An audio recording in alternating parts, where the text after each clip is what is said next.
राजश्री शाहू महाराज, संत भगवान बाबा, संत वामन भाऊ, संत सेवालाल, संत बसवेश्वर, संत सेना, माता अहिल्यादेवी होळकर, माता जिजाऊ, माता रमाई, माता सावित्री, नेते स्वर्गीय गोपीनाथरावजी मुंडे आणि ज्या ज्या महापुरुषांनी महामानवांनी ओबीसी आणि बहुजनांच्या कल्याणासाठी आपलं आयुष्य झिजवलं, या सर्वच महापुरुषांना महामानवांना माझा मानाचा मुद्रा आणि त्रिवार अभिवादन।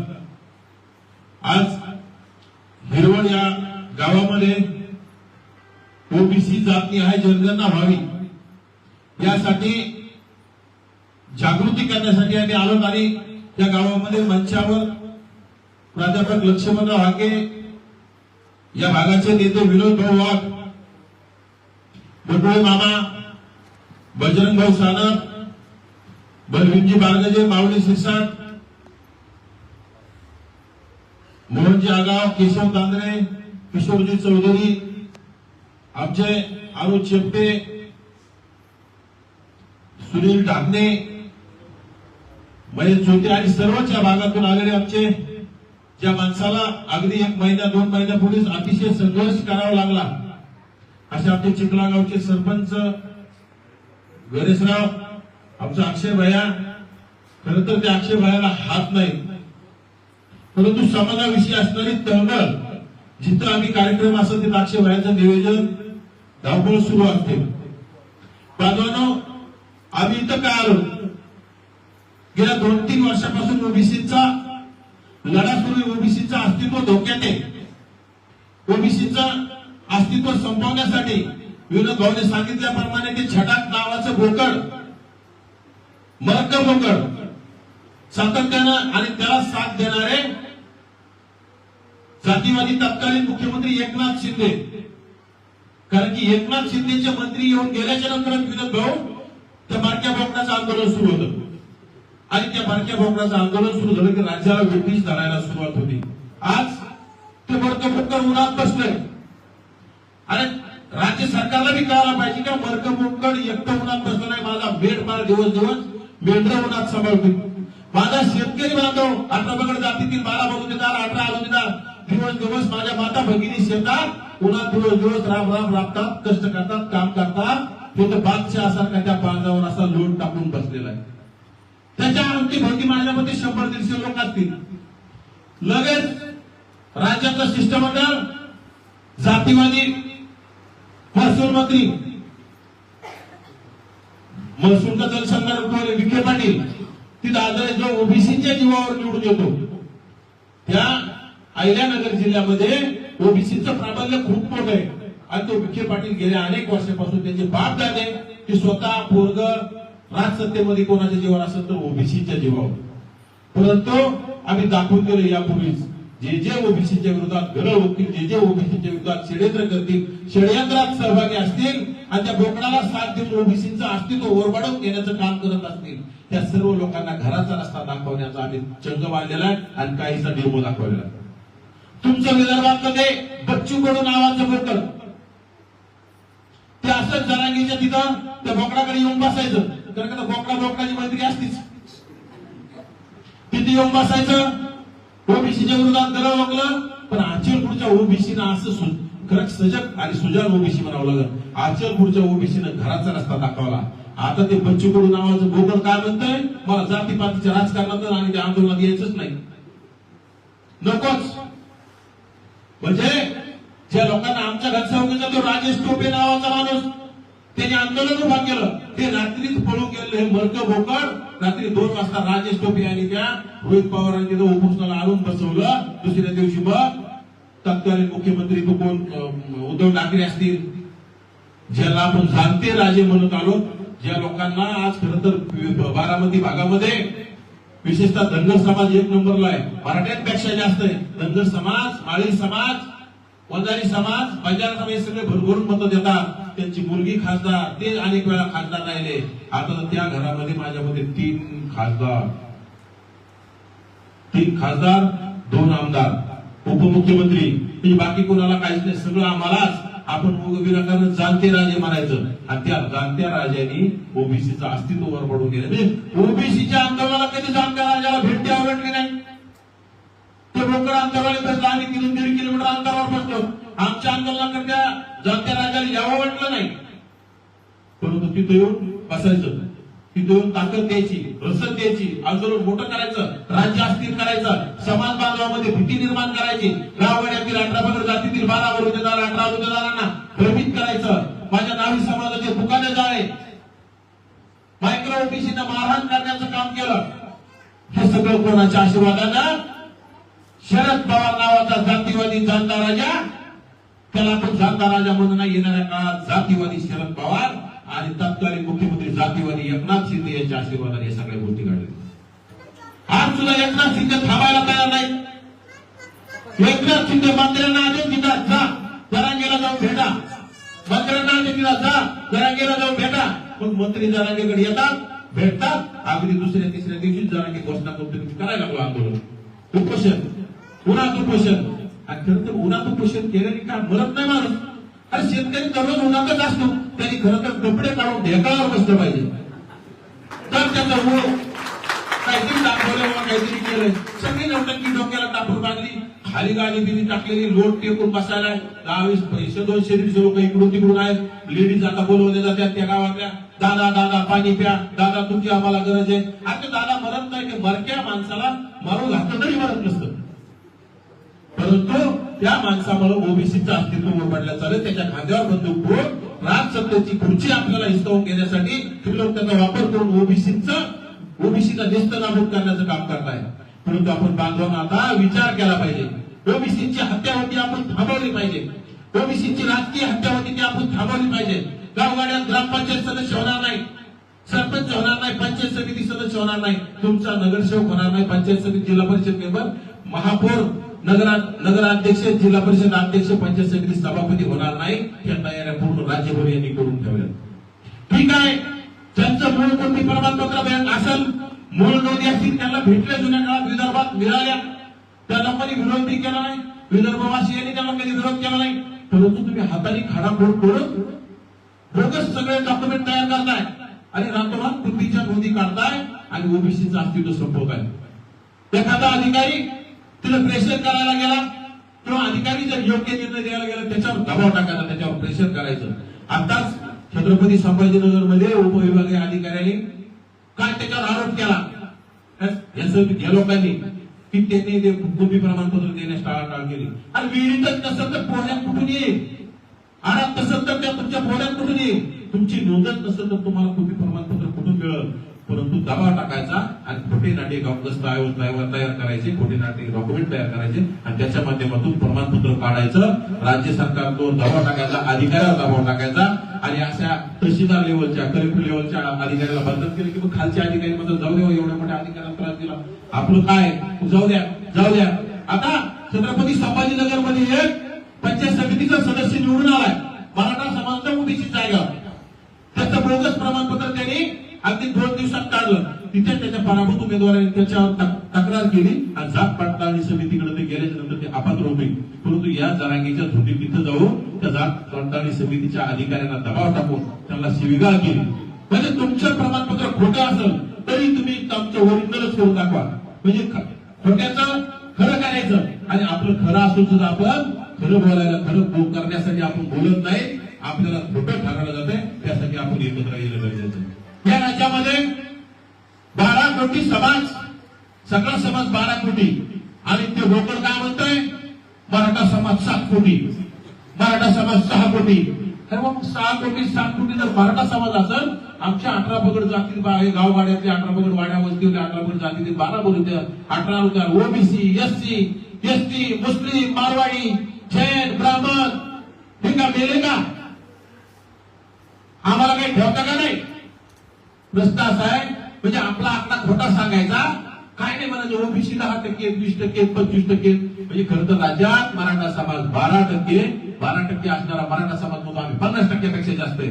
परंतु ही फक्त तुमच्या आमच्या चुकीमुळे. कारण की आपण दादा माझ्या घरी आला होता, दादा माझ्या घरी पोत्यावर येऊन बसला होता, शिंदे साहेब माझ्या दारात येऊन बसले होते, माझ्या मुलीच्या लग्नाला आले होते, आपण त्याला निवडून दिलं. परंतु शिर्के राजाच्या जनतेने यावेळी शिंदे साहेबाला घरी पाठवण्याचं चांगलं काम केलं. आणि असं सगळीकडेच आता इथं तुमचा तर राखीवच आहे, तिथं बाबासाहेबांची चालू आहे या सिद्धांतकारात, त्यामुळे तो आपलाच माणूस आहे. परंतु जिथं आपल्या माणसाने आपल्याला मतदान केलं पाहिजे येणाऱ्या काळात आपला आणि आपला सुद्धा विनोद भाऊ आपले प्रश्न कोण मांडतोय, नाही तर आपण निवडून द्यायचं त्यांनी कोण लपून बसायचं, त्यांच्या दबावाला भीतीचा आपल्या कोपऱ्यात जाऊन बसायचं, अशा लोकांना सुद्धा आपण विचार केला पाहिजे. आपल्या असून आपल्या काय कामाचे. आज राज्यामध्ये अनेक ओबीसीचे मंत्री अनेक आमदार आहेत, मागच्या दाराने गेले पुढच्या दाराने गेले, परंतु एक बोलायला तयार नाही. का? मराठ्यांना घाबरतात. आणि मराठ्यांना घाबरतात तर तुम्ही त्यांचं दत्तकच जाण त्यांच्या घरात. आमच्या कशाला ओबीसी म्हणून घेता, कशाला माळी म्हणून घेता, कशाला नंदर म्हणून घेता, कशाला वंजारी म्हणून घेता, कशाला बंजारा म्हणून घेता. आज ओबीसी समाज बोलतोय, ओबीसी समाजाचं अस्तित्व संपतंय. अशा वेळी जर ओबीसीचे मंत्री बोलत नसतील, आमदार बोलत नसतील, तर त्या मराठ्यांनी जसं आमदाराला घेराव घातला, मराठ्यांनी जसं आमदाराला जाब विचारला, तसं आपलं बी कर्तव्य आपल्या आमदारांना, तो मराठा असो, ओबीसी असो, एससी असो, एसटी असो, आमचे प्रश्न सभागृहात मांडा. आमच्या मागण्या काय त्या सभागृहाला सांगा, आम्हाला आमच्या हक्क अधिकार मिळवून द्या. नाहीतर तुम्ही आधी बोललो नाही तर काही अवघड परिस्थिती होणार आहे. येणाऱ्या काळात गावगाड्यात तुमचा ग्रामपंचायत सदस्य होणार नाही. ठीक आहे, या गावात सध्या चांगले असेल, परंतु एखाद्या गावामध्ये 70-80% प्रस्तावित समाज असतो, तिथं 10-20% ओबीसी असतो. तिथं जर राखीव जागा ग्रामपंचायत सदस्याला सुटली, सरपंचाला सुटली, तर तिथं राखीव जागेवर ग्रामपंचायत सदस्य होणार आहे, सरपंच होणार आहे. परंतु आता राखीव जरी सुटली जागा तर त्यांच्याकडे प्रमाणपत्र आहेच ना. मग ते तुमच्या माळ्याला, धनगराला, वंजाऱ्याला, बंजाऱ्याला, सुताराला, सोनाराला, लोहाराला, कुंभाराला कशाला ग्रामपंचायत सदस्य करतील, कशाला सरपंच करतील, का करतील?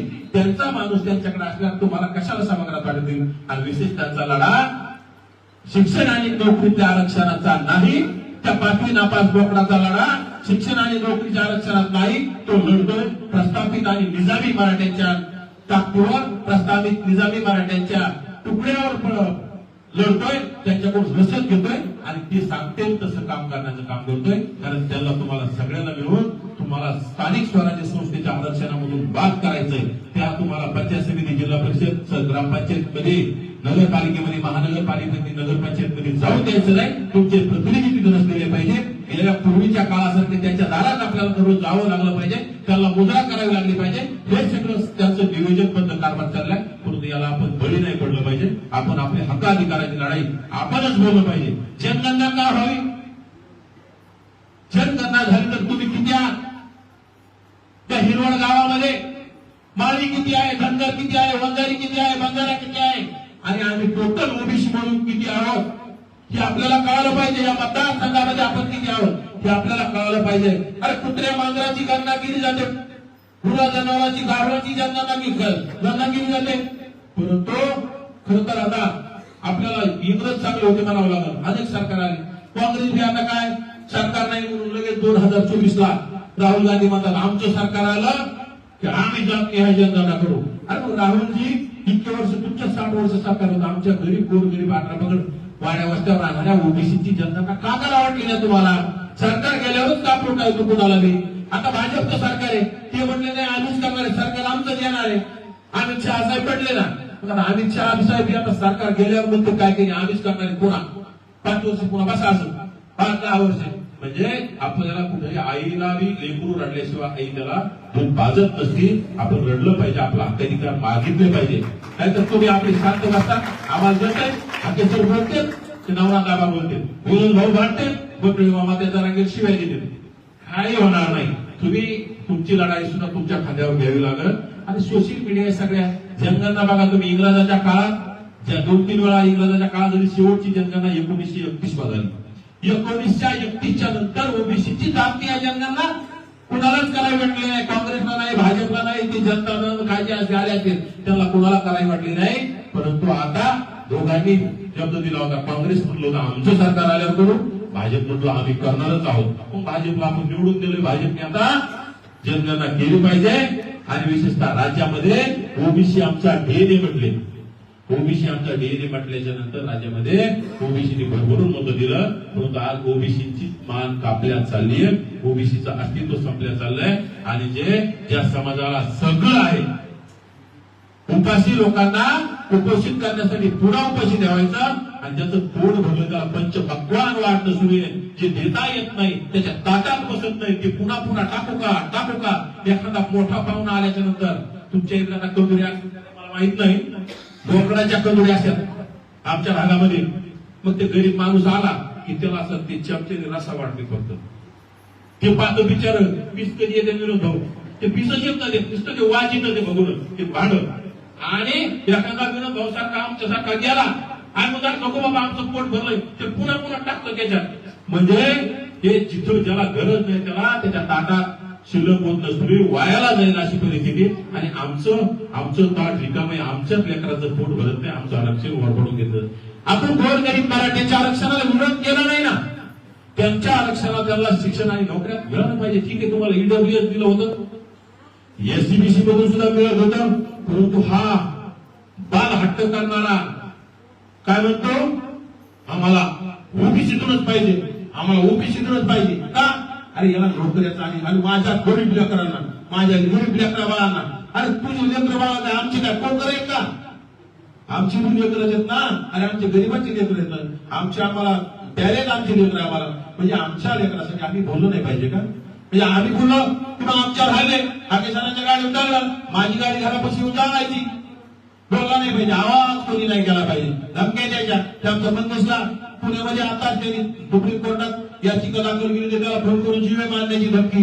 हे काय चाललंय. आणि आपण स्वस्त बसायचं. आपण काय करतो, जरांगेचा चिरत बघतो, हालून सगळे बातमी पाहतो. जरांगे काही बोलल्यावर आपण काही खाली येत नाही. त्यांची बघा इतक्या शिव्या देतात आम्हाला, आमची बातमी असली ती विचारलं की खाली युट्यूबला कॉमेंट्स बघा, फक्त शिव्याचीच दाखवली आम्हाला. आम्ही ते बघणं सोडून दिलंय, परंतु आम्हाला खंत वाटते की आपले माणसं गेले कुठं, का घाबरताय. आणि आम्ही पण ओबीसीत आहोत ना, आम्ही बी तुमच्यासारखे गरीब कुटुंबातले जाऊ. हाके सर्टिफिकेट बाळाचं लेकरू, मी शेतकऱ्याचे लेकरू, विरोध भाऊ सर्वसामान्यातले, परंतु आम्ही लढतोय ना, आम्हाला भीती नाही का. त्याच्यामुळे भीती डोक्यातून काढा. आपल्या हक्काधिकार आपणच आता मागायला शिका. आपल्या हक्काधिकाराची लढाई आपल्या खांद्यावर घ्या, आपला झेंडा आपल्या खांद्यावर घ्या. ओबीसीची जात न्याय जनगणना करायला भाग पाडायला तुम्ही सर्वांनी ताकद दिली तर ओबीसीची जात न्याय जनगणना होईल. हे होईल. राज्यामध्ये 150 पेक्षा जास्त आमदार ओबीसीचे होतील, ओबीसी समाज जर जागा झाला तर. परंतु आपण म्हणतो नाही जाऊ द्या, शिवाजी जन्माला पाहिजे पण दुसऱ्याच्या शेजाऱ्याच्या घरात जन्माला पाहिजे. परंतु आता शेजाऱ्याच्या घरात नाही, आपल्या घरात शिवाजी तयार करा. दुसऱ्याच्या घराकडे लक्ष देऊ नका. आपलं बघा काय असेल, आपल्याला दुसऱ्यावर काय घेतलं नाही. दुसऱ्याचं बघितलं आपलं पोट भरणार नाही, आपलं पोट उपाशी आहे. 1931 नंतर 2010-11 जात न्याय जनगणनेचा विषय आला.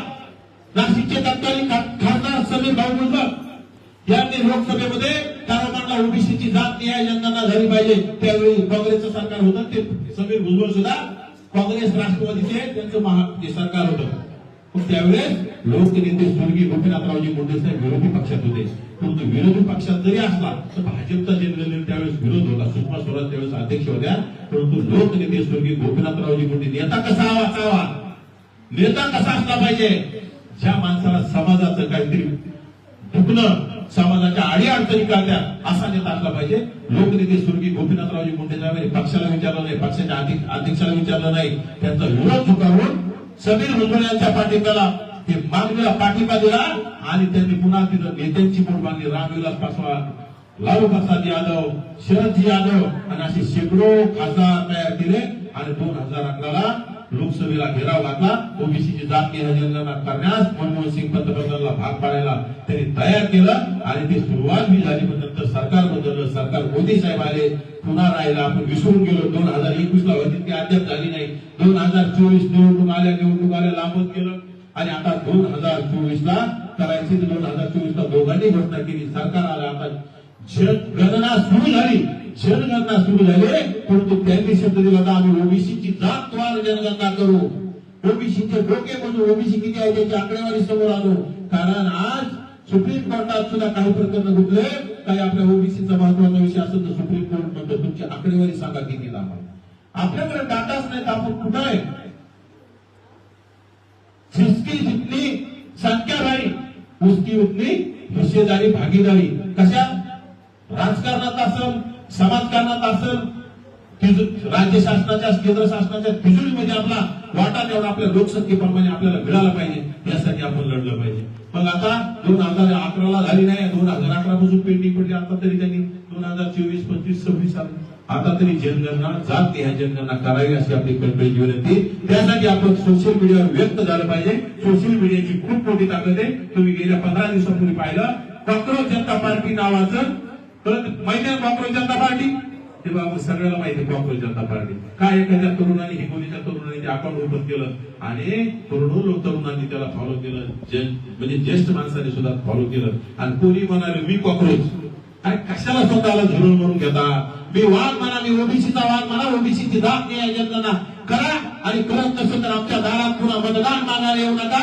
आमच्या हक्क अधिकार जर तुम्ही आम्हाला मिळू देत नसाल, आमचं तोंड बघायला तुम्ही येऊ नका असं सोशल मीडियावर व्यक्त व्हा. आमची जनगणना झाली पाहिजे, आम्हाला हक्क अधिकार मिळाला पाहिजे असं सोशल मीडियावर व्यक्त व्हा. तुम्ही सर्वांनी ठरवलं. इथं म्हणतो माता भगिनीकडे सुद्धा आता अँड्रॉइड फोन आहेत, फक्त माणसाकडेच नाहीत, महिला मंडळीकडे सुद्धा अँड्रॉइड फोन आहेत. प्रत्येकाने आपलं बोललं पाहिजे, प्रत्येकाने व्यक्त झालं पाहिजे. आणि हे जर आपण मोहीम खट्टी झाली ना, केंद्र सरकार परत येईल आणि जात न्याय जनगणना करेल.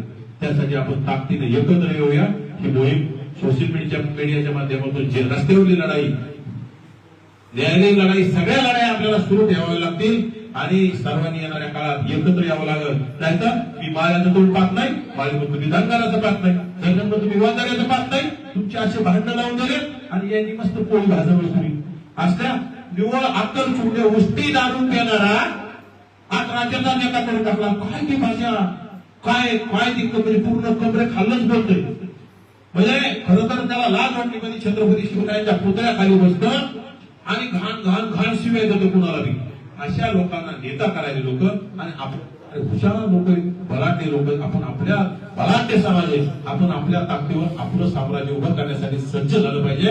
आणि नक्कीच मला असं वाटतं की तुम्ही सुद्धा ही लढाई खांद्यावर घेताल आणि हा हक्क अधिकाराची लढाई आपण जिंकूया. तेवढंच आशावाद व्यक्त करतो. आज या गावामध्ये आम्हाला बोलवलं, आज या गावामध्ये आमचा सन्मान केला, आमचं ऐकलं, त्याबद्दल सर्वांचे गावकऱ्यांचे, माता भगिनींचे मी माझे मनपूर्वक आभार व्यक्त करतो. धन्यवाद. जय ओबीसी, जय भगवान, जय संविधान.